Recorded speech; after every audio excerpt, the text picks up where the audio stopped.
The Cleveland Browns haven't announced anything. There's been no press conference, no official statement, no depth chart update quietly dropped on a Tuesday afternoon when nobody's paying full attention. The public-facing language coming out of that facility is still doing what it's designed to do, keeping everything balanced, keeping every name in the conversation, giving the media nothing concrete to run with. And yet the decision has been made. I'm not speculating. I'm not reading tea leaves. The quarterback competition in Cleveland is over, and Shedeur Sanders won it. The press release just hasn't been written yet.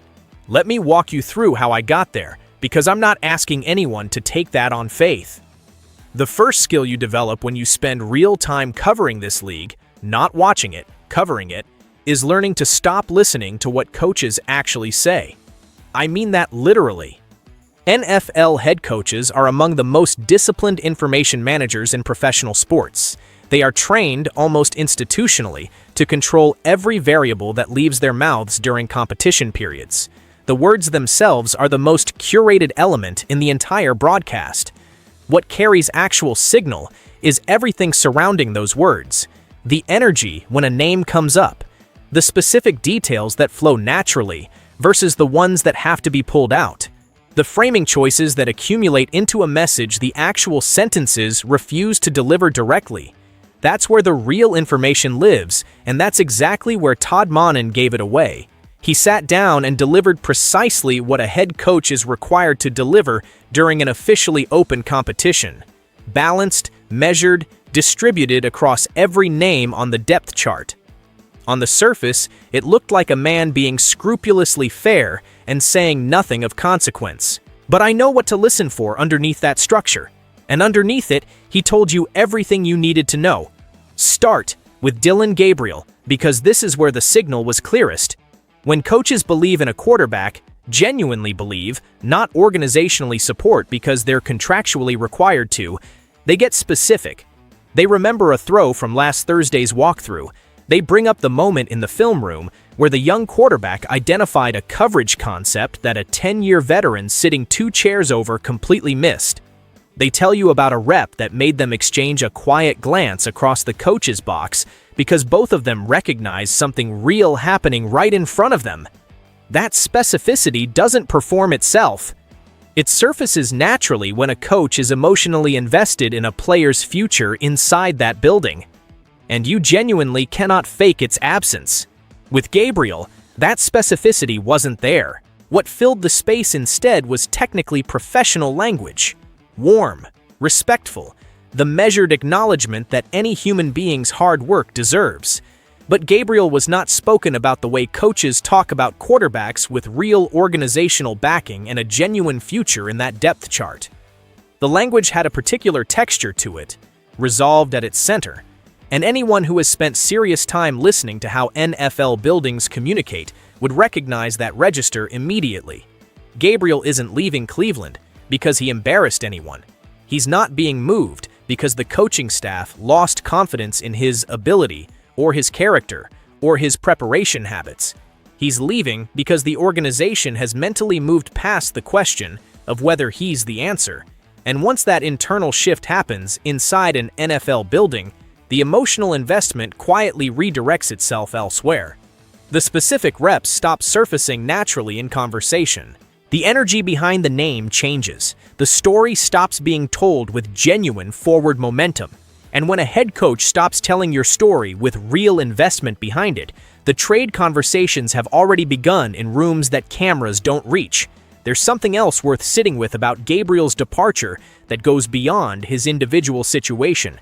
His presence in that quarterback room was generating friction, not the productive kind. Not the friction that sharpens preparation and raises the standards for everyone competing. The other kind. The low-grade, daily accumulating tension that builds when 3 people are occupying a psychological space that can only truly belong to one. Competing timelines, competing frustrations, competing narratives all in the same room every single day with no resolution arriving. When that dynamic exits, the room breathes differently. What's left behind is a cleaner competitive structure. 1 job, 2 men. A genuine battle that can finally function the way it was always intended to. Now, I need to get into Deshaun Watson, because this is where Monen's language was most deliberately constructed and most revealing simultaneously. Every sentence in that portion of his public remarks felt considered before it left his mouth. He said everything he was professionally required to say. He acknowledged Watson's football intelligence. He recognized the value of a quarterback who has managed an NFL offense under genuine pressure, who has made decisions in situations where the margin was essentially nothing, who carries experiential knowledge that no film session or mental rep in a meeting room can transfer to a young player still building his internal library of football-lived experience. Every bit of that acknowledgement was genuine. I'm not suggesting otherwise, but threaded through every sentence, and I mean threaded deliberately, not accidentally, was an absence. Monen never once made a clear, forward-looking declaration that Watson is the durable foundation around whom a full 17-game season and a legitimate playoff push can actually be constructed. He is too professional to say the blunt version out loud, and that isn't how NFL communications function in these situations anyway. But the framing carried the message that the actual words refused to deliver directly. Watson was never positioned as the cornerstone. He was positioned as a valued asset, respected, acknowledged with genuine care, whose organizational role had been quietly and deliberately recalibrated from where it stood when he first arrived in Cleveland. The availability mathematics on Watson are not complicated, and the coaching staff isn't pretending the numbers don't exist. 19 games over 5 seasons. Not 19 difficult games. Not 19 inconsistent games. 19 total appearances. For a staff attempting to install a sophisticated, timing-dependent offensive system, one that requires real connective tissue between a quarterback and his receivers developed across months of daily repetitions, that number represents a structural problem that organizational optimism cannot engineer around. You cannot build the quarterback-receiver chemistry that actually wins games in November around a player whose presence on the field you cannot reliably count on from week to week. You cannot ask an entire offense to build its identity around one man and then explain to that offense in week 9 why everything needs to be reconstructed overnight from scratch. Monen ran that arithmetic. The front office ran it. And the managed, respectful framing surrounding Watson's name throughout that session confirmed the calculation had already been completed and filed away somewhere permanent. What Watson actually brings to Cleveland going forward is real, and I want to say that clearly because I'm not interested in dismissing genuine value. What I'm describing is where that value now lives inside the organizational structure. He is an experienced backup, a sideline resource with capabilities that most teams can only dream about accessing from that roster spot.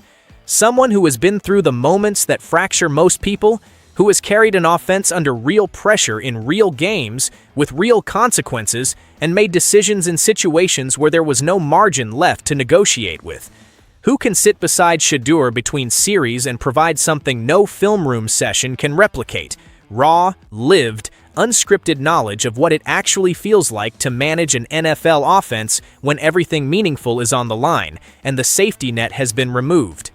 If Watson has accepted that role, and the signals coming out of that facility suggest the right conversation happened and the right answer came back, then Cleveland has quietly assembled one of the more functional backup quarterback situations in the entire league. That is real organizational value. That is deliberate construction. So take Gabriel out of the picture. Reposition Watson. What's standing at the top of that depth chart is the conclusion everyone paying honest attention has already reached. It's Shedeur Sanders, and the way he actually earned that position deserves to be told clearly because the public narrative around this kid has been noisy and distorted enough that the real story underneath keeps getting buried under everything surrounding it. He didn't get this job because the competition collapsed around him. He didn't arrive here by default, or because of his father, or because of a draft position that certain people seem to resent in ways I still find genuinely puzzling to watch. He won it the way quarterbacks consistently win jobs that aren't simply handed to them. By showing up daily, by doing the work without requiring an audience for it, and by handling every uncomfortable external circumstance with a composure that communicated something specific to that coaching staff. Something that no controlled practice throw, no matter how perfectly placed, could deliver on its own. The message was essentially this: when the season gets hard, and every NFL season gets hard in ways nobody fully anticipates, I am going to be the solution, not the next management problem sitting in your lap. Coaches stop evaluating what quarterbacks say almost immediately. They have heard every version of the commitment declaration, every carefully constructed speech about preparation, process, and being ready for whatever comes next. They have heard those exact words from players who then delivered completely and players who evaporated the instant genuine pressure arrived. What coaches actually measure is behavioral. Specifically, behavior under conditions that were not designed for anyone's comfort. And what Shedeur gave this coaching staff across the entire offseason was a sustained, consistent behavioral argument that his foundation was real. Not borrowed from his father's reputation. Not constructed from draft hype or preseason storylines. Built through how he carried himself when Gabriel was competing hard and Watson's heavyweight veteran presence was daily reminding the entire room what an established NFL quarterback looks and sounds like. Built through the composure he maintained when the Dillon narrative, relentless and loud and never quite accurate, kept trying to pull him sideways. Built through the days when every excuse to be somewhere else mentally was sitting right there, available and convenient, and he simply chose not to pick any of them up. Monin received that argument. The broadcast confirmed it had landed in the place it needed to land. Now let me tell you what Cleveland has actually assembled around him, because the environment Shedeur is walking into is one of the more deliberately constructed developmental situations for a young quarterback this league has put together in recent memory. And I want to be specific because the details matter, and the details have largely gone undiscussed inside the broader noise. Start with Spencer Fono, selected 9th overall. I need you to sit with that number for a moment beyond just the draft capital it represents. You do not spend a top 10 pick on an offensive tackle unless the quarterback receiving that protection is worth the organizational commitment that selection carries. The arithmetic only functions if the person you're protecting justifies the price attached to the decision. That pick was a declaration, quiet in its delivery, but completely unambiguous to anyone reading it with clear eyes. The message was, we are building this around a quarterback who deserves protection at the highest level the draft makes available to us, and we are willing to spend accordingly. Fono brings natural balance, technically precise footwork at the point of attack, and the processing ability to handle complex pass rush games without getting exposed by stunts and interior twists. What he gives Shedeur is something young quarterbacks almost never actually receive and desperately need: genuine, breathable time inside the pocket. Not get it out before contact time, not scramble or die time. The kind of protected time that allows a quarterback's eyes to work through a full progression, to find the second and third reads before pressure forces an early and compromised decision, to build in-game confidence that compounds across a full season rather than getting slowly drained by a protection unit that can't sustain its assignments. KC conception adds a dimension that's completely different in kind. A route runner specifically built to operate against tight man coverage, which is historically the coverage structure that most aggressively exposes young quarterbacks, because it demands timing precision and the confidence to throw a receiver open before visible separation has fully developed. When a receiver consistently wins at the line of scrimmage against press, it fundamentally restructures how a defensive coordinator has to allocate resources across the entire field. Commit real attention to stopping it, and you open everything around it. Concede it, and watch it methodically dismantle the game plan piece by piece. There is no comfortable middle ground available to defend. A weapon like that doesn't just generate completions, it reorganizes how an entire defense thinks before the snap, and that reorganization creates space for everything else in the offense to operate with more freedom.